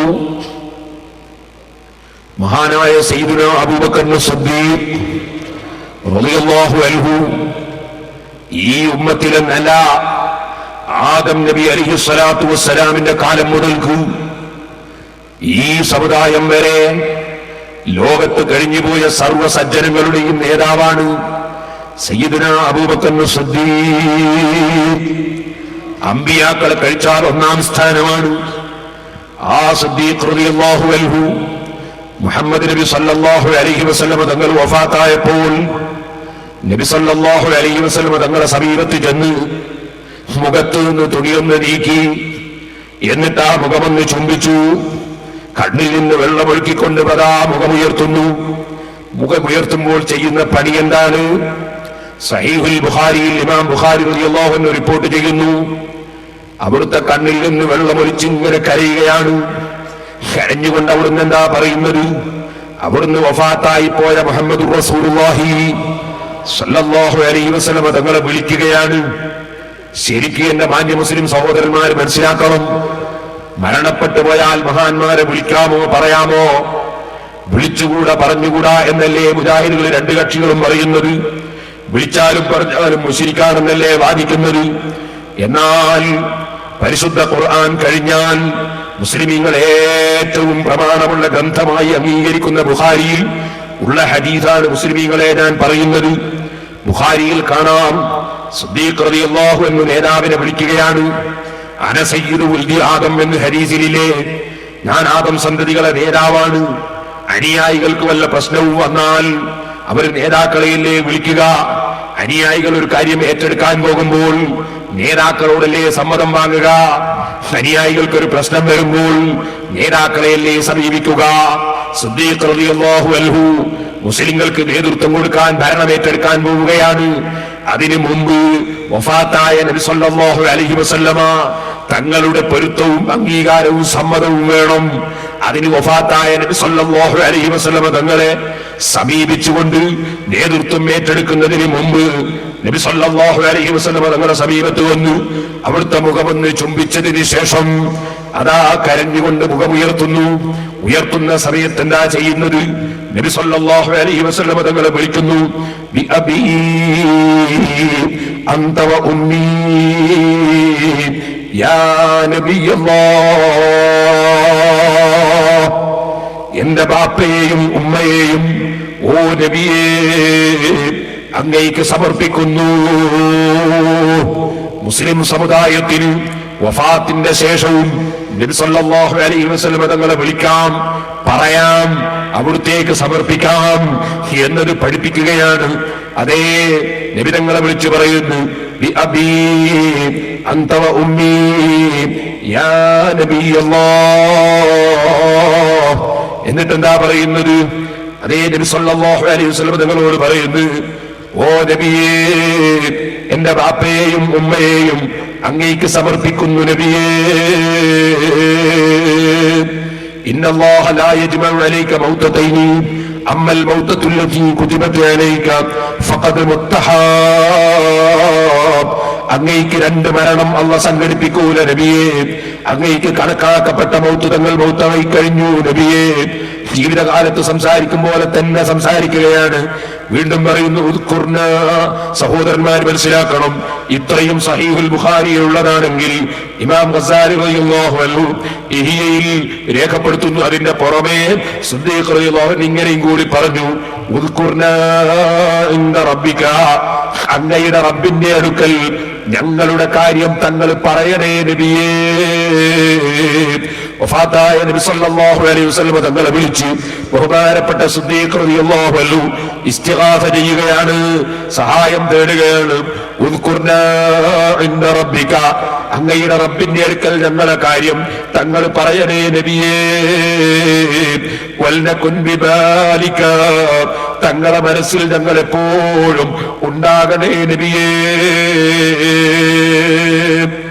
ഇത് കഴിഞ്ഞിട്ടാണ് സിദ്ദീഖ് റളിയല്ലാഹു അൻഹു ഇസ്ലാമിന്റെ ഭരണം ഏറ്റെടുക്കാൻ വേണ്ടി വരുന്നത്. സഹോദരന്മാരെ, ഇനി നിങ്ങൾക്ക് കേൾക്കണോ, രണ്ടാം ഖലീഫയായ സയ്യിദുനാ ഉമർ ഇബ്നുൽ ഖത്താബ് റളിയല്ലാഹു അൻഹു സുബ്ഹിന്റെ ജമാഅത്തിന് ഇമാമായി നിന്ന് നിസ്കരിച്ചുകൊണ്ടിരിക്കുമ്പോൾ ഭീകരവാദിയുടെ കുത്തുകൊണ്ടിട്ട് മരണത്തോട് മല്ലടിക്കുന്ന സമയം മകൻ അബ്ദുല്ലാഹി ഇബ്നു ഉമർ റളിയല്ലാഹു അൻഹുവിനെ വിളിച്ചു പറയുന്നു, അബ്ദുല്ലാഹ് ഇദ്ഹബ് ഇലാ ഉമ്മുൽ മുഅ്മിനീൻ, നീ ആയിഷ ബീവിയുടെ അടുക്കൽ പോകണം അബ്ദുല്ലാഹ്. ചെന്നിട്ട് നീ ചോദിക്കണം, മുഹമ്മദ് നബി സല്ലല്ലാഹു അലൈഹി വസല്ലം തങ്ങളുടെ ശരീരം മറവ് ചെയ്യപ്പെട്ട മഖ്ബറ, സിദ്ദീഖ് റളിയല്ലാഹു അൻഹുവിന്റെ ശരീരം മറവ് ചെയ്യപ്പെട്ട മഖ്ബറ. സുബ്ഹാനല്ലാഹ്, അതിന്റെ പിന്നിലും ചരിത്രങ്ങളുണ്ട്, ഇപ്പോൾ പറയാൻ സമയം പോരാ. സിദ്ദീഖ് റളിയല്ലാഹു അൻഹുവിന്റെ മയ്യിത്തും എടുത്തിട്ട് സഹാബികൾ അല്ലാഹുവിന്റെ റസൂലിന്റെ ജാറത്തിങ്കിലേക്ക് വന്നു. എന്നിട്ട് അല്ലാഹുവിന്റെ റസൂലിനെ വിളിച്ചു. എന്നിട്ട് നബിയോട് ചോദിച്ചു, അബൂബക്കറിൻ ഫിൽ ബാബി യാ റസൂലല്ലാഹ്, അല്ലാഹുവിന്റെ റസൂലേ, അബൂബക്കർ റളിയല്ലാഹു അൻഹുവിന്റെ മയ്യിത്ത് ഇവിടെ കൊണ്ടുവന്ന് വെച്ചിട്ടുണ്ട്, തങ്ങൾക്ക് സമ്മതമുണ്ടെങ്കിൽ ഞങ്ങൾ അവിടുത്തെ ജാറത്തിൽ മറവ് ചെയ്യാം എന്ന നിലക്ക് സ്വഹാബത്ത് വിളിച്ചു പറഞ്ഞപ്പോ ഖബറിന്റെ ഉള്ളിൽ നിന്ന് നബി സല്ലല്ലാഹു അലൈഹി വസല്ലം തങ്ങളുടെ മറുപടി, ഉദ്കുർന, അതേ എന്താ മറുപടി, അദ്ഖിലുൽ ഹബീബ ഇലൽ ഹബീബ്, പ്രിയപ്പെട്ട നബിയുടെ സമീപത്തിൽ പ്രിയപ്പെട്ട അബൂബക്കറിനെ നിങ്ങൾ പ്രവേശിപ്പിച്ചോളൂ. വഫാത്തായ നബിയോട് വിളിക്കുന്നു, സമ്മതം ചോദിക്കുന്നു, ഖബറിന് സമ്മതം കിട്ടുന്നു. ഇമാം റാസി റളിയല്ലാഹു അൻഹു അത് സൂറത്തുൽ കഹ്ഫിന്റെ തഫ്സീറിൽ പറഞ്ഞിട്ടുണ്ട്. സഹോദരന്മാരെ, ആ ഇമാം റാസി റളിയല്ലാഹു അൻഹു മഹാനവറുകളായ ഇമാമാണെന്ന് അതാ ഹുസൈൻ സലഫി നാദാവൃത്ത് പറഞ്ഞ് ഞാൻ പിടിച്ചു വെച്ചിട്ടുണ്ട്. ആ ഇമാം റാസി രേഖപ്പെടുത്തിയതാണ്. സഹോദര, സിദ്ദീഖ് റളിയല്ലാഹു അൻഹുവിന്റെ മയ്യിത്തും കൊണ്ടുവന്ന് വെച്ചിട്ട് ഖബറിൽ കിടക്കുന്ന നബിയെ വിളിക്കുന്നു, ചോദിക്കുന്നു, സമ്മതം കിട്ടുന്നു, അവിടെ മറവ് ചെയ്യുന്നു. അങ്ങനെ രണ്ട് മഹാന്മാരുടെ പുണ്യ ശരീരം മറവ് ചെയ്യപ്പെട്ട പുണ്യമുള്ള ജാറം, ആ ജാറത്തിന്റെ ഉള്ളിൽ ഒരു ഖബറിനും കൂടി സ്ഥലം ബാക്കിയുണ്ട്. ഉമർ റളിയല്ലാഹു അൻഹു പറയുന്നു, മോനെ, നീ ആയിഷ ബീവിയോട് പോയി ചോദിക്കും മോനെ, അത് ഉമറിന് വിട്ടുതരുമോ? അബ്ദുല്ലാഹി ഇബ്നു ഉമർ റളിയല്ലാഹു അൻഹു ചോദിക്കുന്നു. എന്താ ചോദിക്കാൻ കാരണം? സഹീഹുൽ ബുഖാരിയിലാണ് ഈ ഹദീസ് ഉള്ളത്. എന്താ കാരണം? അതിന്റെ വ്യാഖ്യാനത്തിൽ ഇബ്നു ഹജർ അസ്ഖലാനി റളിയല്ലാഹു അൻഹു ഫത്ഹുൽ ബാരിയിൽ പറയുന്നു, മഹാന്മാരുടെ മഖ്ബറയിൽ, അല്ലാഹുവിന്റെ റസൂലിന്റെ മഖ്ബറയിൽ സിദ്ദീഖ് റളിയല്ലാഹു അൻഹുവിന്റെ ജാറത്തിൽ ഇറങ്ങുന്ന റഹ്മത്ത്, ആ റഹ്മത്ത് എനിക്കും ഖിയാമത്ത് നാൾ വരെ കിട്ടണം എന്ന ആശയാണ്. മഹാന്മാരുടെ മഖ്ബറയിൽ ഇറങ്ങുന്ന റഹ്മത്ത് കിട്ടണമെന്ന ആശയാണ് ഉമർ ഇബ്നുൽ ഖത്താബ് റളിയല്ലാഹു അൻഹു ആ ജാറത്തിന്റെ ഉള്ളിൽ എന്റെ ശരീരം മറവ് ചെയ്യണമെന്ന് ആഗ്രഹിക്കാൻ കാരണം. അങ്ങനെയാ ചോദിക്കുന്നത്. നീ ഒന്ന് പോയി ചോദിക്കും. അബ്ദുല്ലാഹി ഇബ്നു ഉമർ റളിയല്ലാഹു അൻഹു പോയി ചോദിക്കുന്നു. അതേ, ആയിഷ ബീവി സമ്മതം കൊടുക്കുന്നു, വന്ന് സന്തോഷ വാർത്ത അറിയിക്കുന്നു. ഉമർ റളിയല്ലാഹു അൻഹു പറയുന്നു, എനിക്ക് അത്രയും ഈ ദുനിയാവിൽ ആഗ്രഹമുള്ള മറ്റൊരു സംഗതിയില്ല. ഓ സഹോദരന്മാരെ, അപ്പൊ ജാറത്തിന് പുണ്യമുണ്ടെന്ന്, ജാറത്തിൽ റഹ്മത്ത് ഇറങ്ങുന്നുണ്ടെന്ന് ഉമർ ഇബ്നുൽ ഖത്താബ് വിശ്വസിക്കുന്നത്, പഠിപ്പിക്കുന്നത് ബുഖാരിയിലെ ഹദീസ്. നബി സല്ലല്ലാഹു അലൈഹി വസല്ലം തങ്ങളെ വഫാത്തിന് ശേഷം വിളിച്ചു പറഞ്ഞ് കാണിച്ചു തരുന്നത് സിദ്ദീഖ് റളിയല്ലാഹു അൻഹു, അതും ബുഖാരിയിലെ ഹദീസ്. ഇതിനെ തുടർന്ന് മഹാന്മാരെ മഖ്ബറകൾക്ക്, ജാറങ്ങൾക്ക് ബറക്കത്തുണ്ടെന്നും റഹ്മത്ത് ഇറങ്ങുന്നുണ്ടെന്നും അതേ വഫാത്തായ മഹാന്മാരായ നേതാക്കളെ നമുക്ക് വിളിക്കാമെന്നും പറയാമെന്നും അന്ന് മുതൽ ഇന്ന് വരെയുള്ള മുസ്ലിം ഉമ്മത്ത് മുഴുവനും വിശ്വസിച്ച് അംഗീകരിച്ചു വരുമ്പോൾ സുബ്ഹാനല്ലാഹ്, മഖ്ബറയിലേക്ക് പോകുന്നവരൊക്കെ മുശ്രിക്കീങ്ങള്. നബി സല്ലല്ലാഹു അലൈഹി വസല്ലം തങ്ങൾ വിളിച്ച് മങ്കൂസ് മൗലിദ് ഓതിയാൽ, സറഫുൽ അനാം ഓതിയാൽ, യാ കർമ്മ ചൊല്ലിയാൽ ഒക്കെ മുശ്രിക്കീങ്ങള്. ഈ വാദത്തിന്റെ ഗൗരവം മനസ്സിലാക്കിയോ നിങ്ങൾ? സിദ്ദീഖ് റളിയല്ലാഹു അൻഹു മുതൽ ഇന്നോളം ജീവിച്ച മുഴുവൻ പണ്ഡിതന്മാരും, ബഹുമാനപ്പെട്ട മുഹീദ്ദീൻ അബ്ദുൽ ഖാദിർ ജീലാനി ഖദ്ദസല്ലാഹു സിർറഹുൽ അസീസ് തങ്ങൾ അവിടുത്തെ കുഞ്ഞത്തിൽ പറയുന്നു, നബി സല്ലല്ലാഹു അലൈഹി വസല്ലം തങ്ങളുടെ മഖ്ബറ, അവിടുത്തെ ജാറം സിയാറത്ത് ചെയ്യണം, സിയാറത്ത് ചെയ്യണം, ചെയ്യുമ്പോൾ നബിയെ വിളിക്കണം, പറയണം. ഇമാം നവവി റളിയല്ലാഹു അൻഹു ശറഹുൽ മുഹദ്ദബിൽ പറയുന്നു, ഈ വാഹിൽ പറയുന്നു, നിങ്ങൾ അല്ലാഹുവിന്റെ റസൂലിന്റെ ഖബർ സിയാറത്ത് ചെയ്യുമ്പോൾ നബിയെ വിളിക്കണം, പറയണം. എല്ലാ ഇമാമിയങ്ങളും അത് രേഖപ്പെടുത്തുന്നു. സഹോദരന്മാര് ചിന്തിക്കണം, ഒരു പണ്ഡിതനും തർക്കമില്ല, ഇഴലും നീ ഉറപ്പിച്ചു വെക്കണം. ഇമാം സുബ്കി റളിയല്ലാഹു അൻഹു പറയും, അന്നഹു യജൂസു വയഹ്സുനു തവസ്സുലു വൽ ഇസ്തിഗാസതു വത്തശഫഉ ബിന്നബി സല്ലല്ലാഹു അലൈഹി വസല്ലം. നബി സല്ലല്ലാഹു അലൈഹി വസല്ലം തങ്ങളെ ഇടയാളനാക്കി ചോദിക്കുക, നബി തങ്ങളെ വിളിച്ച് സഹായം ചോദിക്കുക, നബി സല്ലല്ലാഹു അലൈഹി വസല്ലം തങ്ങളോട് ശഫാഅത്ത് തേടുക. ഈ കാര്യങ്ങൾ പുണ്യകർമ്മമാണെന്ന് നീ മനസ്സിൽ ഉറപ്പിക്കണം. സുബ്കി ഇമാം റളിയല്ലാഹു അൻഹു പറയാൻ.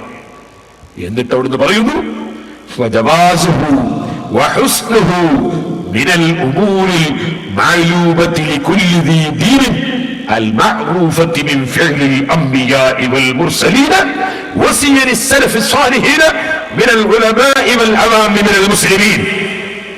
ഒരു നബിക്കും ഒരു സഹാബിക്കും ഒരു പണ്ഡിതനും ഒരു സാധാരണക്കാരനും ഒരു മതവിശ്വാസിക്കും തർക്കമില്ലാത്ത കാര്യമാണ് നബിയെ വിളിക്കുകയും പറയുകയും വേണം. ഇമാം സുബ്കി റളിയല്ലാഹു അൻഹു ശിഫാഉസ് സഖാബിന്റെ ഗ്രന്ഥത്തിൽ പറയുന്നു, ആർക്കും തർക്കമില്ല, എല്ലാരും അല്ലാഹുവിന്റെ റസൂലിനെ വിളിക്കുകയും പറയും ചെയ്യും. മുജാഹിദ് രണ്ടും ഒരുപോലെ പറയുന്നത്, അങ്ങനെ നബിയെ വിളിക്കുകയും പറയുകയും ചെയ്യുന്നവരൊക്കെ മുശ്രിക്കുകളാണ്, കാഫിറുകളാണ്. അപ്പോൾ നിങ്ങൾ ചിന്തിക്കുക, ഒരാൾ മുജാഹിദായാൽ അവൻ ആരാണ്? സിദ്ദീഖ് റളിയല്ലാഹു അൻഹു മുതൽക്ക് ഇന്നിവരെയുള്ള എല്ലാ ആലിമീങ്ങളെയും എല്ലാ ഇമാമീങ്ങളെയും എല്ലാ മുസ്ലിമീങ്ങളെയും എല്ലാ സഹാബികളെയും ശിർക്കും കുഫറും ചെയ്ത മുശ്രിക്കും കാഫിറുമാണെന്ന് വിശ്വസിക്കുന്നവനാണ് മുജാഹിദ്. നിങ്ങൾ ആലോചിക്കണം, കള്ളു കുടിക്കാത്തൊരു മനുഷ്യനെ സംബന്ധിച്ച് കള്ളുകുടിയൻ എന്ന് പറഞ്ഞാൽ, വ്യഭിചരിക്കാത്തവരെ സംബന്ധിച്ച് വ്യഭിചാരി എന്ന് പറഞ്ഞാൽ, കളവ് നടത്താത്തവരെ പറ്റി കള്ളൻ എന്ന് പറഞ്ഞാൽ, ചോദിക്കട്ടെ, അവൻ മരിക്കുന്ന സമയത്ത് എന്തു ചെയ്യും? ആഖിറത്തിൽ എന്തു ചെയ്യും? അവൻ കടുത്താക്രമിയാണെന്ന് നിങ്ങൾ പറയില്ലേ? നിരപരാധിയായ മനുഷ്യനെ വ്യഭിചാരി എന്ന് വിളിച്ചാൽ, നിരപരാധിയെ കള്ളൻ എന്ന് വിളിച്ചാൽ, നിരപരാധിയെ അതാ പലിശക്കാരൻ എന്ന് വിളിച്ചാൽ, തെറ്റ് ചെയ്യാത്തവനെ തെറ്റ് ചെയ്തു എന്ന് ആരോപിച്ചാൽ ആ മനുഷ്യൻ കുടുങ്ങിയില്ലേ? ദുനിയാവിലും ആഖിറത്തിലും കുടുങ്ങിയില്ലേ? എന്നാ സഹോദരന്മാരെ, പലിശ വാങ്ങുന്നതിനേക്കാൾ, വ്യഭിചരിക്കുന്നതിനേക്കാൾ, കളവ് നടത്തുന്നതിനേക്കാൾ, നിരപരാധിയെ കൊന്നൊടുക്കുന്നതിനേക്കാൾ, കൊള്ള നടത്തുന്നതിനേക്കാൾ ഏറ്റവും വലിയ തെറ്റ് ഇസ്ലാമിൽ എന്താണ്? അയ്യുദ്ദംബിയാകുമോ? ബുഖാരിയിലെ ഹദീസാണ്. ഇബ്നു മസ്ഊദ് റളിയല്ലാഹു അൻഹു ചോദിക്കുന്നു, നബിയേ, അയ്യുദ്ദംബിയാകുമോ? ഏറ്റവും വലിയ തെറ്റ് ഏതാണ് നബിയേ? നബി സല്ലല്ലാഹു അലൈഹി വസല്ലം തങ്ങളുടെ മറുപടി, അൻതജഅല ലില്ലാഹി നിദ്ദൻ വഹുവ ഖലഖക. ശിർക്ക് ചെയ്യലാണ്. അൻതജഅല ലില്ലാഹി നിദ്ദൻ വഹുവ ഖലഖക. നിന്നെ അല്ലാഹു തആല പടച്ചിരിക്കെ അള്ളാഹുവിന് സമന്മാരെ നിശ്ചയിക്കലാണ്. അള്ളാഹുവിന് ശരീക്കുണ്ട്, സമന്മാരുണ്ട്, അള്ളാഹുവിന് കൂറുകാരുണ്ട് എന്ന് വിശ്വസിക്കലാണ്. അള്ളാഹുവിന് കൂറുകാരുണ്ടെന്ന് വിശ്വസിക്കൽ, അള്ളാഹുവിന് പങ്കുകാരുണ്ടെന്ന് വിശ്വസിക്കൽ, അള്ളാഹുവല്ലാതെ ആരാധനക്കർഹനുണ്ടെന്ന് വിശ്വസിക്കൽ, അള്ളാഹുവിന് പങ്കുകാരെ സ്ഥാപിക്കലാണ് ഏറ്റവും വലിയ തെറ്റ്. ബഹുമാനപ്പെട്ട ഇബ്നു മസ്ഊദ് റളിയല്ലാഹു അൻഹു ചോദിക്കുന്നു, സുമ്മ അയ്യുൻ, പിന്നെ എന്താ നബിയേ? അവിടുന്ന് പറയുന്നു, നിന്റെ ചെറിയ കുട്ടിയെ കൊന്നുകളയലാണ്, നിരപരാധിയായ പിഞ്ചുകുട്ടിയെ കൊല്ലലാണ്. പിന്നെ ചോദിക്കുന്നു, പിന്നെ ഏതാണ് നബിയേ? പിന്നെ നിന്റെ അയൽവാസിയുടെ ഭാര്യയെ വ്യഭിചരിക്കലാണ്. അപ്പൊ നിങ്ങൾ മനസ്സിലാക്കണം, വ്യഭിചാരത്തെക്കാൾ വലിയ കുറ്റം പിഞ്ചുകുട്ടിയെ കൊന്നൊടുക്കുന്നതിനേക്കാൾ വലിയ കുറ്റം എന്താണ്?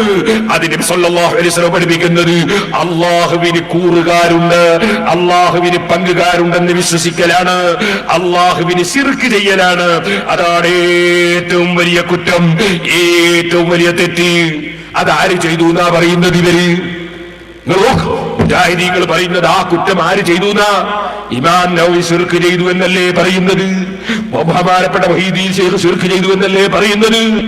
ലോകത്ത് കഴിഞ്ഞു പോയ എല്ലാ അലിമീങ്ങളും എല്ലാ സയ്യിദന്മാരും എല്ലാ മുസ്ലിമീങ്ങളും ഏറ്റവും വലിയ തെറ്റ് ചെയ്തു എന്നല്ലേ പറയുന്നത്? ഇങ്ങനെ ഒരു ആരോപണം ലോകത്ത് കഴിഞ്ഞുപോയ മുഴുവൻ മഹാന്മാരുടെയും പേരിൽ ആരോപിച്ചാൽ ആ മനുഷ്യൻ മരിക്കുന്ന സമയത്ത് ഈമാൻ വിട്ടി മരിക്കുമോ സഹോദരന്മാരെ? ആ മനുഷ്യന് ആഖിറത്തിൽ പ്രതിപക്ഷത്തുള്ളത് ആരൊക്കെയാണ്? ഒരു മുജാഹിദിന്റെ പ്രതിപക്ഷത്ത് ആഖിറത്തിലുള്ള ആരൊക്കെയാണ്? നവവി ഇമാം റളിയല്ലാഹു പ്രതിപക്ഷത്താണ്, റാസി ഇമാം റളിയല്ലാഹു പ്രതിപക്ഷത്താണ്, ഇബ്നു കസീർ പ്രതിപക്ഷത്താണ്. സുബ്ഹാനല്ലാഹ്, എല്ലാ ഇമാമിങ്ങളും പ്രതിപക്ഷത്താണ്. ഉമർ ഇബ്നുൽ ഖത്താബ് റളിയല്ലാഹു പ്രതിപക്ഷത്താണ്, സിദ്ദീഖ് റളിയല്ലാഹു പ്രതിപക്ഷത്താണ്. എല്ലാ സഹാബികളും മുജാഹിദിന്റെ പ്രതിപക്ഷത്താണ്. അവർക്കൊക്കെ അല്ലാഹുവിനോട് പറയാനുള്ളത്, നബിയെ വഫാത്തിന് ശേഷം വിളിച്ചതുകൊണ്ട് വിളിക്കൽ ശിർക്കാണെന്ന് പറഞ്ഞു എന്റെ പേരിൽ ശിർക്ക് ആരോപിച്ചവരാണ് ഇവരെന്ന് സിദ്ദീഖ് റളിയല്ലാഹു അൻഹു പറയുമ്പോൾ ഉമർ ഇബ്നുൽ ഖത്താബ് റളിയല്ലാഹു അൻഹു മഖ്ബറക്ക് പുണ്യമുണ്ടെന്ന് ഞാൻ അതാ മനസ്സിലാക്കിയിട്ട് മഖ്ബറയിൽ സ്ഥലം ചോദിച്ചു വാങ്ങിയതിനാൽ മഖ്ബറ ലാനത്തിറങ്ങുന്ന സ്ഥലമാണ് മഹാന്മാരെ ജാറമെന്ന് പറഞ്ഞവനാണ് മുജാഹിദ്. എന്നെ പിടിച്ച് ലാനത്താക്കപ്പെട്ട സ്ഥലം ചോദിച്ചു വാങ്ങിയ വ്യക്തിയായി പറഞ്ഞ ആളാണ് മുജാഹിദ്. അങ്ങനെ ഓരോ സഹാബികളും ഓരോ ഇമാമിങ്ങളും ഓരോ മുസ്ലിമീങ്ങളും എല്ലാവരും മുജാഹിദിന്റെ പ്രതിപക്ഷത്ത് നിന്ന് സംസാരിക്കുന്നു.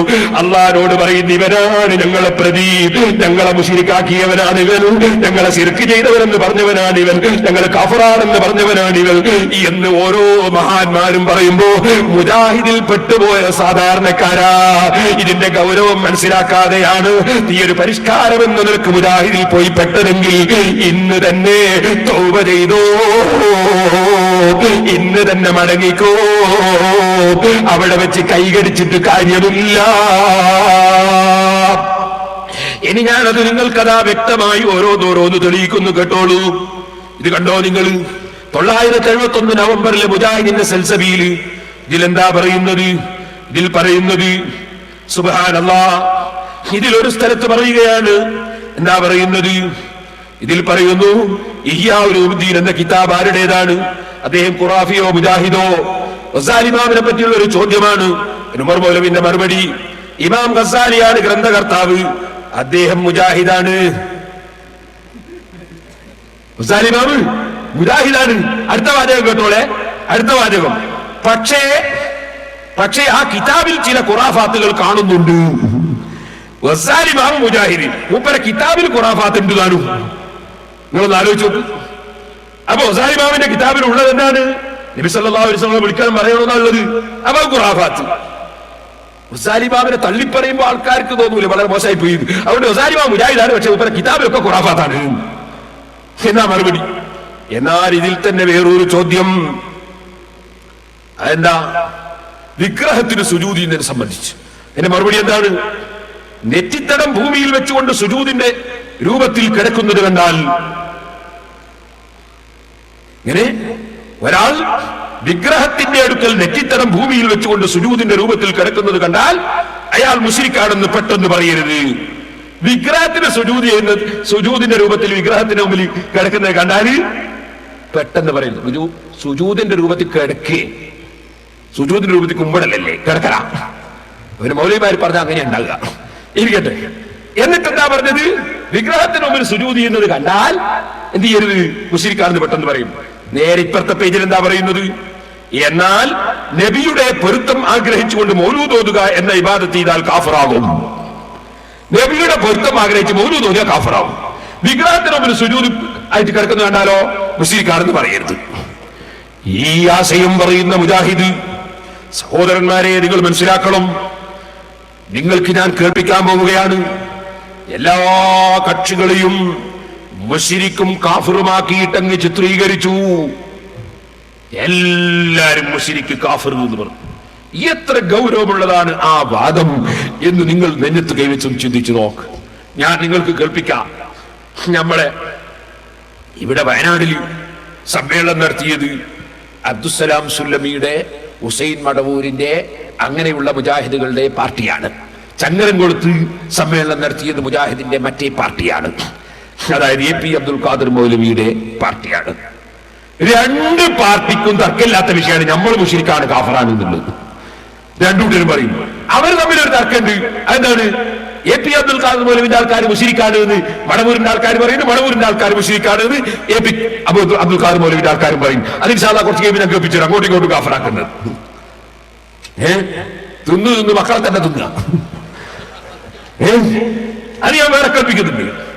എന്നാൽ ഈ വിഷയത്തിൽ സുന്നികൾ മുസ്ലിക്കാണ് കാഫറാണ് എന്നുള്ളത് രണ്ടുകൂട്ടർ യോജിപ്പാ. അതുകൊണ്ട് തന്നെ ഇവിടെ സമ്മേളനം കഴിച്ച കക്ഷികള് അവരുടെ നേതാവാണ് കരിമ്പിലാക്കൽ മൗലവി. ഈ കരിമ്പിലാക്കൽ മൗലവി പ്രസംഗിക്കുന്നതാണ് ഞാൻ ആദ്യം കേൾപ്പിക്കുന്നത്.